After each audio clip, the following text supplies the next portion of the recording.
अस्सलाम वालेकुम dear student. आज हम फाइनेंशियल इशू का एक और टॉपिक करेंगे जिसका नाम है absolute and relative difference. Absolute और रिलेटिव डिफरेंस, इससे पहले अगर आप एब्सोल्यूट और रिलेटिव चेंज को समझ लें, जो कि मैंने पिछली वीडियो में बताया था, तो ज़्यादा आसानी होगी आपको इस टॉपिक को समझने में। यूजिंग परसेंटेज फॉर कंपैरिजन, यानी हम लोग एब्सोल्यूट और रिलेटिव डिफरेंस को परसेंटेज के कंपैरिजन्स के लिए इस्तेमाल करते हैं। Percentages are commonly use to compare the two numbers. There are two types of difference. यहाँ पे हमारे पास दो टाइप्स ऑफ डिफरेंस यूज़ होंगी, एक होगा एब्सोल्यूट डिफरेंस और एक होगा रिलेटिव डिफरेंस। सबसे पहले हम एक एग्जांपल करेंगे ताकि आपको इन दोनों में फ़र्क पता चल सके। टेबल के अंदर आपको 2 साल दिए गए हैं, एक है 2009 और एक है 2013। इसमें कहा गया है कि $60,300 जो है ये रेफरेंस वैल्यू है न्यूयॉर्क की, और इसका हम कंपैरिजन कर रहे हैं साउथ डिकोटा के साथ, जिसकी वैल्यू है $32,800।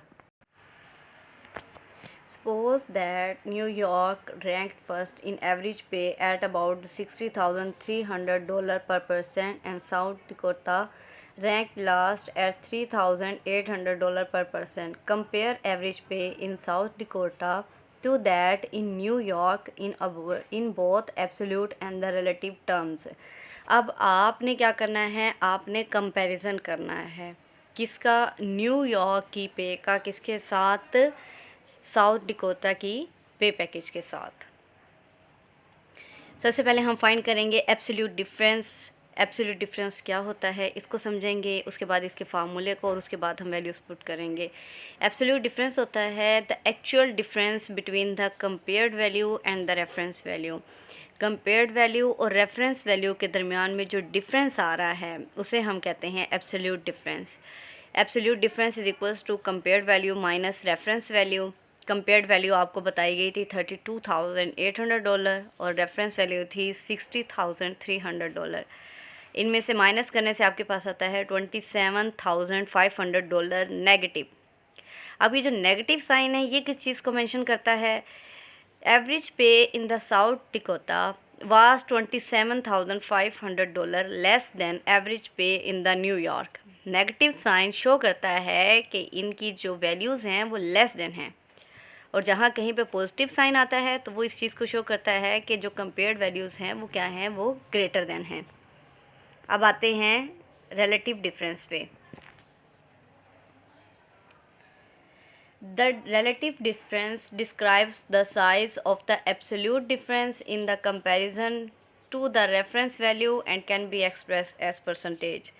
इन शॉर्ट ये कि हमारे पास एब्सोल्यूट डिफरेंस का जो साइज़ होता है उसको हम कहते हैं, और जो साइज़ आएगा उसका जो रेफरेंस वैल्यू के साथ कंपैरिजन होता है उसको परसेंटेज में जब हम बयान करते हैं तो वो हमारे पास रिलेटिव डिफरेंस हो जाएगा। फॉर एग्जांपल यहाँ पे देखिए आंसर में लिया हुआ है -45.6%।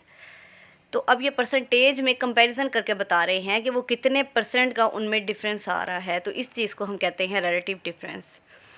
रिलेटिव डिफरेंस क्या होता है, compared value minus reference value divided by reference value multiply by 100%।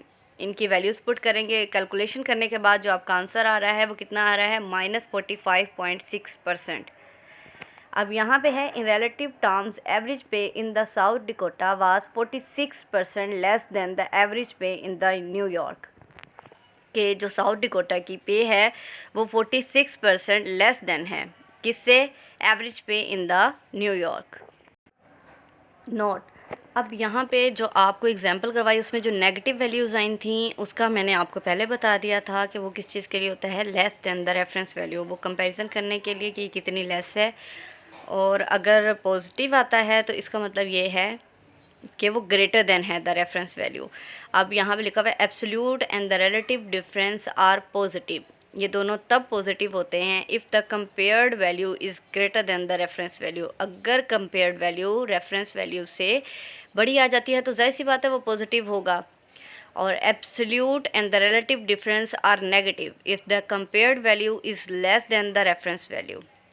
अगर हमारे पास कंपेयर्ड वैल्यू वो रेफरेंस वैल्यू से कम है, तो इसका मतलब है एब्सोल्यूट और रिलेटिव डिफरेंस क्या आएंगे, वो नेगेटिव आ जाएंगे। पहले हमने एक एग्जांपल की है नेगेटिव के लिए, जहाँ पे एब्सोल्यूट और रिलेटिव डिफरेंस दोनों नेगेटिव आ रहे थे। अब हम एक और एग्जांपल करेंगे जिसमें एब्सोल्यूट और रिलेटिव डिफरेंस पॉजिटिव आएंगे। अब एग्जाम्पल नंबर 2 में सबसे पहले आप ये देखें कि इनमें कौन सी वैल्यू सबसे बड़ी है, रेफरेंस वैल्यू बड़ी है या कंपेयर्ड वैल्यू। तो वाज़े पता चल रहा है कि यहाँ पे कंपेयर्ड वैल्यू हमारी ज़्यादा है रेफरेंस वैल्यू से। अगर आपके पास रेफरेंस वैल्यू है 81 मिलियन मीट्रिक टन्स, तो आपके पास कंपेयर्ड वैल्यू कितनी आ रही है, 115 मिलियन मीट्रिक टन्स। तो अब कंपेयर्ड वैल्यू ज़्यादा है, तो इसका मतलब है कि एब्सोल्यूट और रिलेटिव डिफरेंस क्या आएंगे, पॉजिटिव आएंगे। फिर भी इस चीज़ को मज़ीद समझने के लिए हम इसको प्रॉपर सॉल्व करेंगे फार्मूले के थ्रू, ताकि आपको अच्छे से क्लियर हो जाए। The amount of the wheat produced by the China in 2009 was 115 million metric tons and wheat produced by the India in 2007 was 81 million metric tons। यानी चाइना के अंदर 2009 में जो वीट की प्रोडक्शन थी वो कितनी थी, 115 मिलियन मीट्रिक टन्स, और इंडिया में कितनी थी, 81 million metric tons. Compare the wheat production in India to that in China in absolute and the relative difference. अब आपने क्या करना है, आपने कंपैरिजन करके बताना है कि कहाँ पर वीट प्रोडक्शंस ज़्यादा थी। एब्सोल्यूट डिफरेंस में आते हैं। एब्सोल्यूट डिफरेंस का फार्मूला मैं अगेन रिपीट कर देती हूँ। ये क्या होता है, कंपेयर्ड वैल्यू और रेफरेंस वैल्यू के दरमियान में डिफरेंस होता है, तो उसको हम कहते हैं एब्सोल्यूट डिफरेंस। फार्मूले के मुताबिक आपने इसके अंदर वैल्यूज पुट की, 115 और -81, 34 आपके पास आंसर आ जाएगा। Wheat produced in China was 34 million metric tons. अब ये पॉजिटिव वैल्यू है, तो इसका मतलब है कि जो भी अमाउंट हमारे पास आ रही है वो क्या है, पॉजिटिव है। अगर वो पॉजिटिव है तो इससे क्या मुराद है, more than the wheat produced in India, यानी चाइना में जो वीट प्रोड्यूस हो रहा है वो क्या है, वो मोर देन है वीट प्रोड्यूस्ड इन इंडिया से। नेक्स्ट आपके पास है बेटा रिलेटिव डिफरेंस। रिलेटिव डिफरेंस क्या होता है, इसका फार्मूला आपको बताया गया है, compared value minus reference value divided by reference value multiply by 100%। अब यहाँ पे जो चीज़ है, आप फिर इस पॉइंट को क्लियर कर लें कि size of the absolute difference जो कि परसेंटेज में एक्सप्रेस किया जाता है, इसको हम कहते हैं रिलेटिव डिफरेंस। आप इनकी वैल्यूज़ पुट कर रहे हैं, वैल्यूज़ पुट करने के पास आपके पास आंसर आ रहा है 41.9%, जो कि अप्रोक्सीमेटली इक्वल है 42% के। इसका क्या मतलब है, ये आंसर भी पॉजिटिव है, तो वही नोट वाली बात अगर आपको याद हो तो इसका मतलब ये होगा कि अगर ये वैल्यूज़ पॉजिटिव है, इसका मतलब है एब्सोल्यूट डिफरेंस और रिलेटिव डिफरेंस क्या हैं, वो पॉजिटिव हैं। अगर वो दोनों पॉजिटिव हैं तो अमाउंट हमारे पास मोर देन होगी, जिससे भी हम उसको कंपेयर कर रहे हैं। In relative difference, the wheat produced by the China was about 42% more than wheat produced by the India। यानी चाइना के अंदर जो वीट की प्रोडक्शन हो रही है वो 42% ज़्यादा है किससे, इंडिया से, वहाँ पे जो वीट प्रोड्यूस हो रहा है। आई होप आपको ये टॉपिक बहुत अच्छे से समझ आया होगा, और जिन स्टूडेंट को इस टॉपिक में थोड़ी सी भी प्रॉब्लम हो तो वो प्रीवियस वीडियो लाजमी देखें, जिसमें आपको एब्सोल्यूट और रिलेटिव चेंज के बारे में बताया गया है।